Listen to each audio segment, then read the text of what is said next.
So, ano tong protected witness at saka state witness? So, pag protected witness ka, hindi ka immune from suit.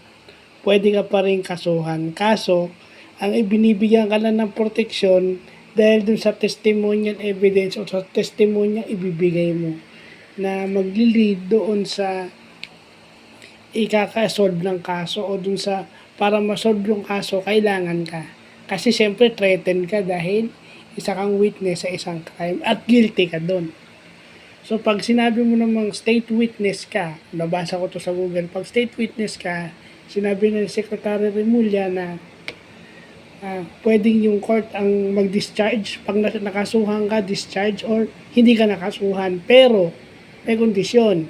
Pag ayaw mong mag-testify o mali o nagsinungaling ka, mawawala yung iyong immunity at pwede kang kasuhan, perjury, at pwedeng ibalik yung criminal charges laban sa'yo. O yun pag nagsinungaling ka as state witness. Kasi malalaman naman ng DOJ yan Malalaman naman ng DOJ yan. So doon din pumapasok yung operational practice. No? Pwedeng i-recommenda ng DOJ sa korte o sa na na yun, tsaka na yung in good faith parate or magpe-plea bargain, yung ganun parate, yung restitution. Kasi pwede namang hindi verbal legis, hindi nakalagay sa batas.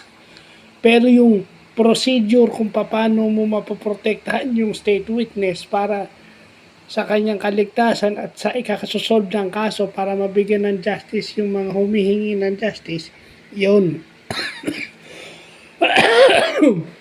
Yun yung mga pag protected witness ka, meron kang physical protection. Iba pa pag state witness ka kasi ikaw yung nakakaalam ng crime at less guilty ka. Kasi yung protected witness pwedeng maging state witness. Granted na gusto nyo mag-testify at hindi siya nagsisinungaling o testified falsely.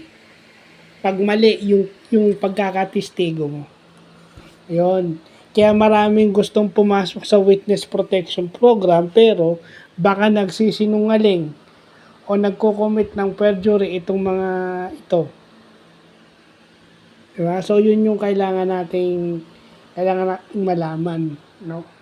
Yung mga narinig natin sa news, dapat i-google natin para mas maintindihan. Hindi tayo vlog ng vlog at ano sa TikTok na kung ano sasabihin. Kasi yung iba nagbabasa ng Google pero hindi nagdi-deep dive. Isang article lang binasa, okay na. Mali din yun. So, yun lang po.